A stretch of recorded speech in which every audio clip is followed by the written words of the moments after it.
Bienvenue à cette introduction sur l'utilisation du dossier Santé Québec à partir de CrystalNet. Cette formation vous permettra d'acquérir les notions de base pour utiliser adéquatement le module et comprendre son fonctionnement. Dans cette formation, vous apprendrez à expliquer ce qu'est le DSQ et quelles données y sont accessibles à partir de CrystalNet, à exécuter une recherche dans le DSQ, à comprendre le fonctionnement de la recherche d'usagers dans le DSQ et à valider la correspondance entre l'identité d'un patient mis en contexte dans CrystalNet et celle de l'usager trouvé au DSQ. Le dossier Santé Québec est une initiative gouvernementale visant l'informatisation des dossiers patients pour améliorer la qualité des soins et l'efficacité du système de santé québécois. Le DSQ est un environnement technologique hautement sécurisé permettant de collecter, de conserver et de consulter certaines informations cliniques. L'outil permet aux professionnels de la santé d'accéder aux renseignements jugés essentiels pour intervenir rapidement et assurer un suivi de qualité auprès de leurs patients. CrystalNet possède certaines fonctionnalités permettant la consultation de données disponibles au DSQ. Les utilisateurs de CrystalNet détenant les droits requis peuvent donc interroger le DSQ pour accéder aux données cliniques suivantes.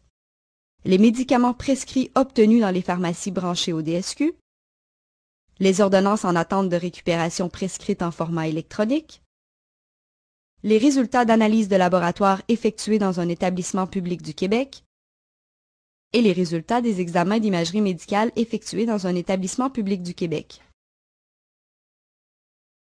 Pour consulter les données du DSQ à partir de CrystalNet, vous devez d'abord accéder au module de CrystalNet consacré au dossier Santé Québec. Dans le menu principal de CrystalNet, cliquez une fois sur la flèche à gauche du module DSQ. Cliquez sur la fonction « Données DSQ ». Vous êtes maintenant rendu à l'étape de faire la mise en contexte d'un patient. Cependant, avant de poursuivre, vous devez vous assurer que votre dispositif d'accès Sécure Santé est branché dans le port USB de votre ordinateur. Une fois cette étape effectuée, vous pouvez ensuite faire la mise en contexte du patient afin d'accéder à ces données dans le DSQ. En règle générale, pour ce type de recherche, les listes patients par unité de soins et patients par dossier sont les plus utilisées par les intervenants. Après avoir sélectionné le patient, vous devrez inscrire votre numéro d'identification personnelle pour visualiser les données du DSQ. Une fenêtre apparaîtra à cet effet. Inscrivez-y les renseignements requis et cliquez sur « OK ». Votre mise en contexte est maintenant complétée. Vous avez accès au DSQ et vous pouvez y consulter les données du patient mis en contexte. Avant d'aller plus loin, voyons comment fonctionne la recherche d'usagers dans le DSQ. Lors de la mise en contexte d'un patient, CrystalNet crée une connexion temporaire avec le DSQ. La création de ce lien correspond à la notion de résolution d'un usager. L'objectif est de faire correspondre deux identités identiques, celle du patient dans CrystalNet et celle de l'usager dans le DSQ. La correspondance doit être unique. Autrement dit, s'il y a plus d'un usager nommé Charles Black, le système doit s'assurer d'afficher les données du bon Charles Black. Voici Charles Black, de sexe masculin.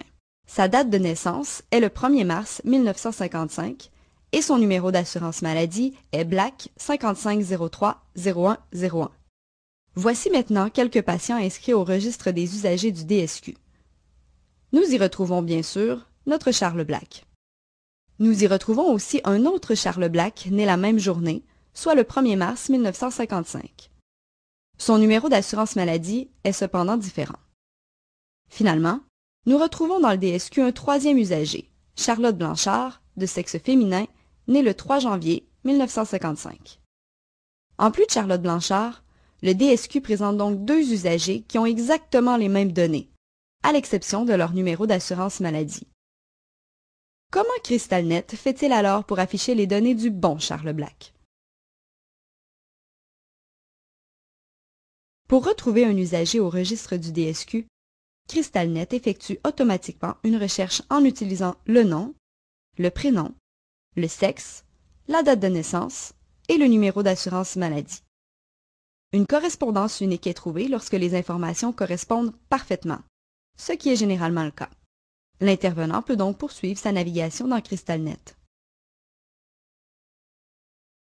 Imaginons cependant que le numéro d'assurance maladie de Charles Black ait été mal saisi lors de son inscription à l'hôpital. Dans CrystalNet, ce numéro saisi à tort pourrait correspondre ou non à un numéro d'assurance maladie existant. Intéressons-nous d'abord au scénario où le numéro d'assurance maladie saisi à tort serait un numéro non existant. Lorsque CrystalNet tenterait de faire la recherche avec les 5 critères mentionnés précédemment, aucun usager ne serait retrouvé. CrystalNet tenterait alors automatiquement une deuxième recherche en utilisant, cette fois, seulement le nom, le prénom, la date de naissance et le sexe. Dans cet exemple, ces critères ne permettraient pas d'obtenir une correspondance unique, en raison des 2 Charles Black de sexe masculin ayant la même date de naissance. Dans le cas où un usager unique ne serait toujours pas retrouvé après une deuxième recherche, comme dans cet exemple, une troisième et dernière recherche serait automatiquement effectuée avec le numéro d'assurance maladie comme seul critère de recherche.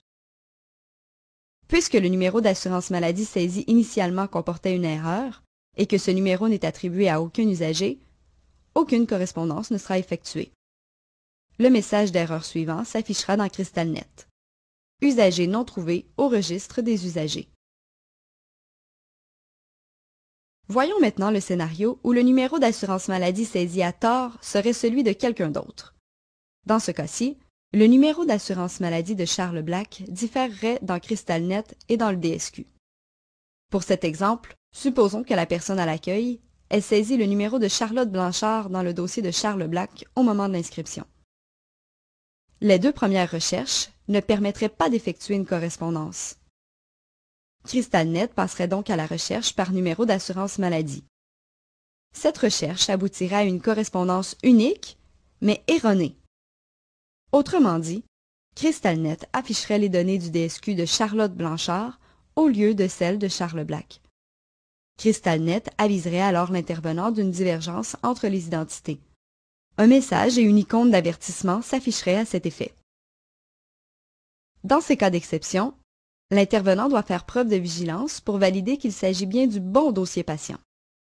Un clic sur l'icône d'avertissement permet d'afficher l'ensemble des informations consignées au DSQ. L'intervenant peut alors s'assurer que l'usager trouvé au DSQ par CrystalNet correspond bien à celui dont il souhaite consulter le dossier, c'est-à-dire le patient mis en contexte dans CrystalNet. CrystalNet n'empêchera pas l'accès aux données cliniques en cas de divergence d'identité. L'intervenant a donc la responsabilité de s'assurer que le patient pour lequel il désire consulter les données du DSQ correspond bien à l'usager trouvé. Voilà qui conclut cette introduction sur l'utilisation du dossier Santé Québec à partir de CrystalNet. Rappelez-vous que l'information contenue au DSQ doit toujours être validée auprès du patient ou d'un proche. Répondez maintenant au questionnaire suivant afin de valider vos connaissances. Avant de débuter, vous pouvez consulter de nouveau certaines notions en cliquant sur la section Désirée dans la table des matières.